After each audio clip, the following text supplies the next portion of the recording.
Good morning and welcome back to the One Celtic Fans View this morning.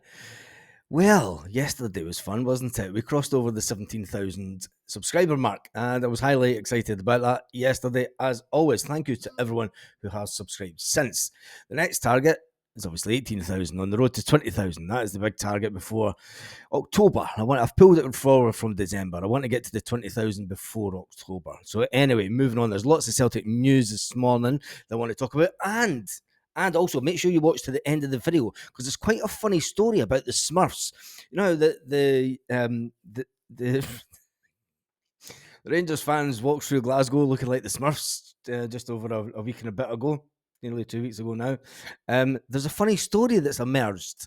And I'm not sure if it's a true story or not, but it's a story we're going to cover anyway. So if you want some hilarity about the Smurfs this morning, make sure that you stay tuned to the end of the video. And make sure you give the video a thumbs up. And if you haven't subscribed, please do. There's no financial gain for me if you do subscribe to the channel. It just helps us get closer to the big one of 20,000. Anyway, Rio Hatate, it seems that Japan have changed the position that he's going to play in this summer. And the Celtic star has been made to change positions, which is a little bit interesting, giving him that different role within the national team. We know how they use Dyson Maida as a striker. It'll be interesting to see what they do with Hatate. Although Celtic are in talks about bringing Paulo Bernardo, what does that leave for Tomoki Iwata? Because let's face it, Tomoki Iwata is not really going to get into the team if the likes of O'Reilly, Hatate, and Paulo Bernardo stay. Because let's face it, if they're spending that kind of money on Paulo Bernardo, you're expecting him to kind of stay in and around the periphery of the first team. Probably a little bit more than Tomoki Iwata, although Tomoki Iwata is that holding defensive midfield player.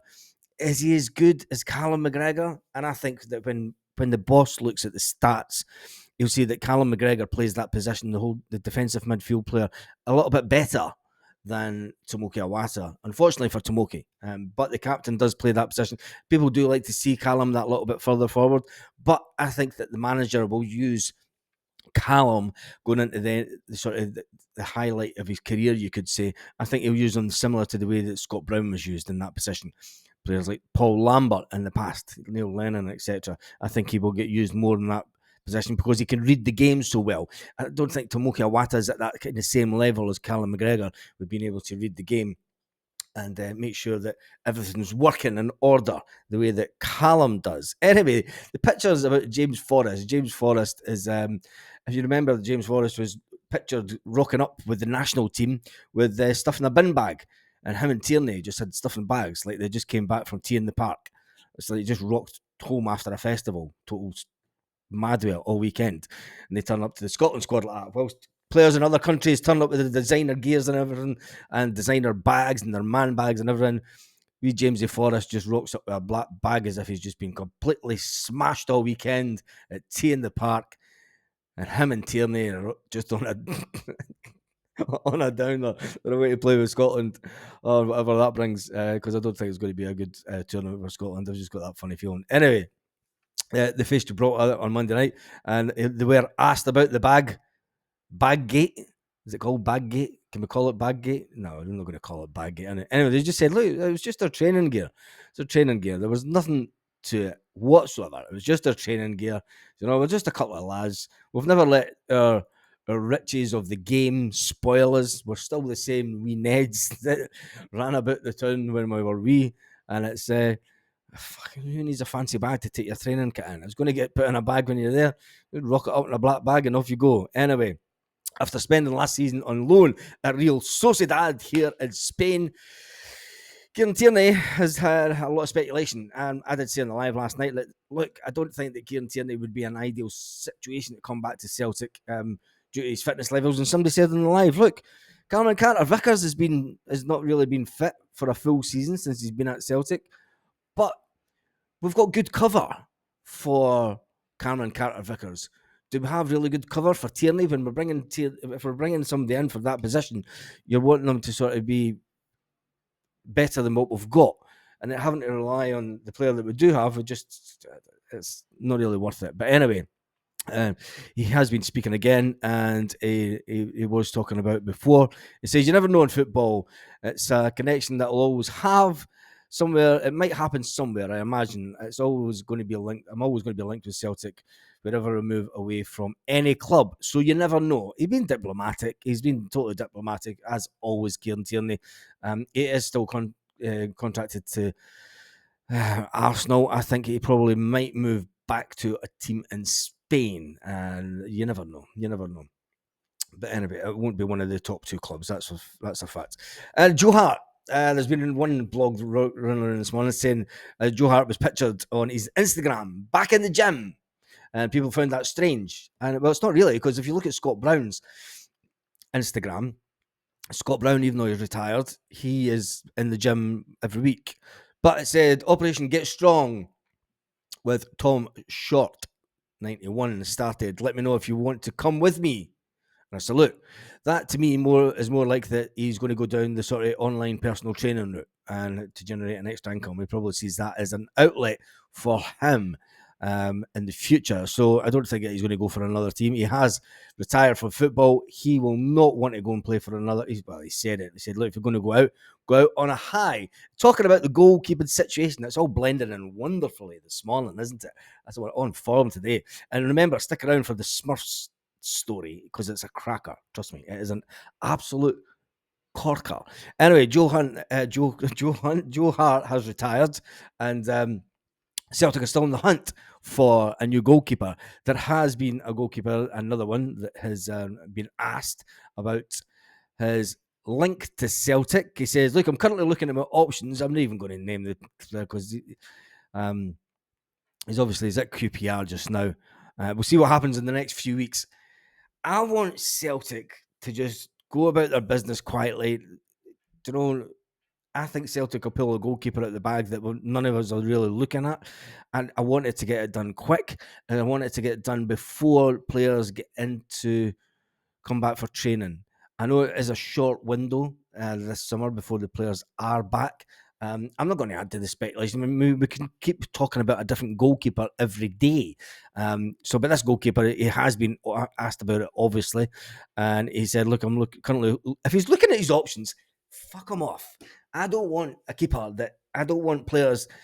When you come at Celtic, if it's a choice between Celtic and a bottom table English team, and you've got to think about it, he's not for Celtic. As simple as that. He's not for Celtic. Joe Hart didn't have to think about it. You either want to win things in your career, right, and you want to have a chance at the Champions League, or you don't. It's as simple as that. You want to follow the path for money. So that's why I'm not saying the guy by name, because I just think if he's coming out and said, look, I'm currently thinking things over, well, as far as I'm concerned, we're going to be biased. We're Celtic fans, obviously, but unless it's another team that's in the Champions League that's coming knocking on your door, okay, you have something to think about then. It's then just a case of what league are they in, because obviously there's a lot better leagues out there than the Scottish League. But anyway, who cares? Paulo Bernardo, the revised fee. Celtic are just tight. They agree a fee with Paulo Bernardo before we sign him. We're obligation to buy.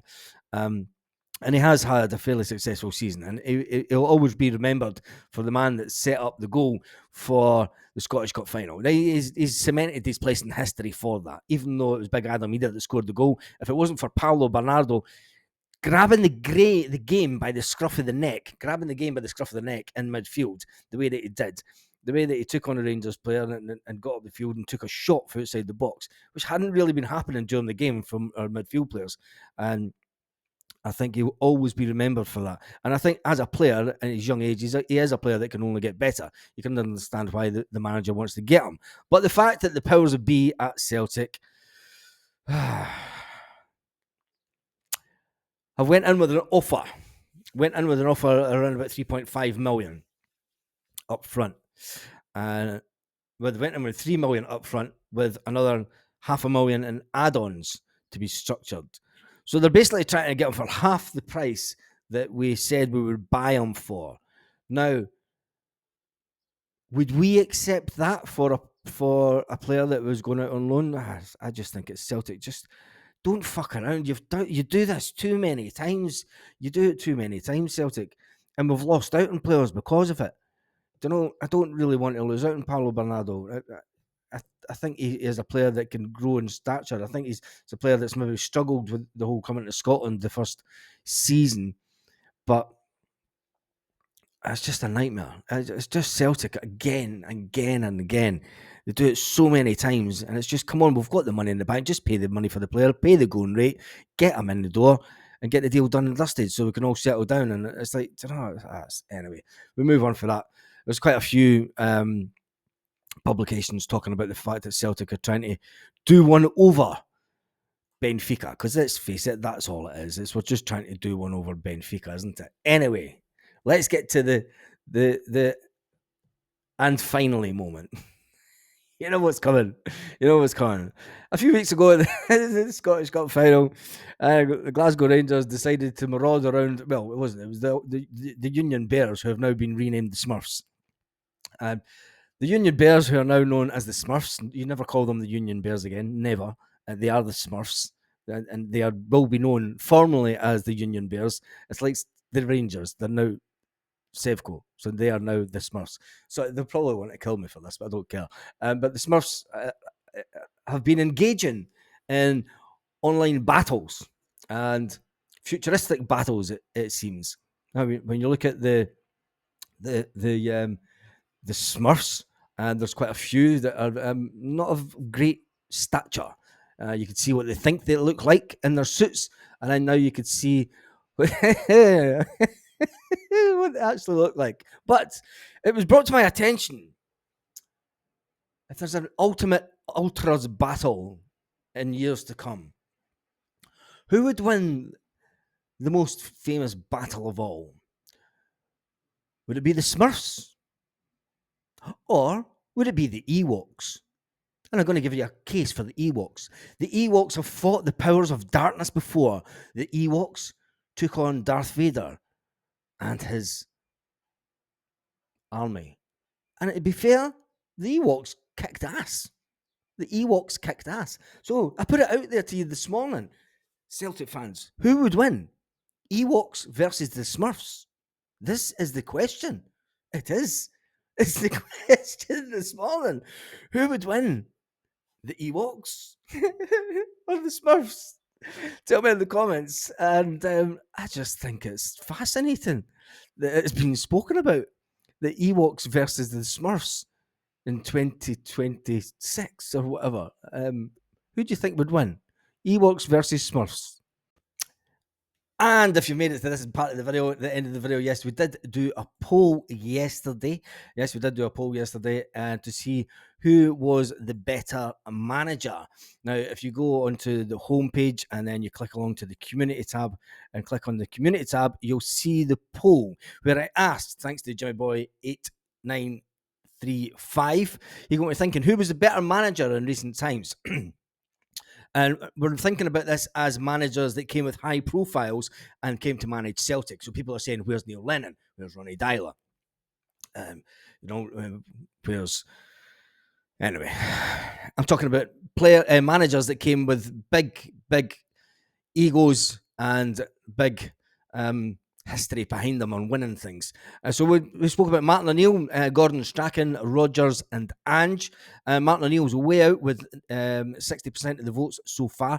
There has been 973 votes on this. So if you haven't voted, click on the community tab. Let's try and get 2,000 votes on this one, just to try and get a bit of a feel for the Celtic fan base this morning. And we're going to keep this running for a few days. It was released 20 hours ago. There has been 973 votes. Martin O'Neill is out in front with 60% of the votes. Strachan is last with 5%. Poor old Gordon. Wee Strachan. I thought Gordon Strachan was brilliant as Celtic manager. It was one of the most entertainment times at press conferences ever, because Strachan didn't give a shit. He didn't give a hoot at all, did he? And then there was Brendan Rodgers, the current Celtic manager, but he has two terms. He's actually slipped into third position after Ange Postecoglou. Interesting, considering that Brendan Rodgers has won more than Ange as Celtic manager. Brendan Rodgers has found himself this morning behind Ange. He was kind of ahead yesterday, and it was neck and neck last night when I looked at it. But Ange is up 18%, Brendan Rodgers is on 17%. So have a look at the vote. I'll just take a quick screenshot of that and put it up on the video.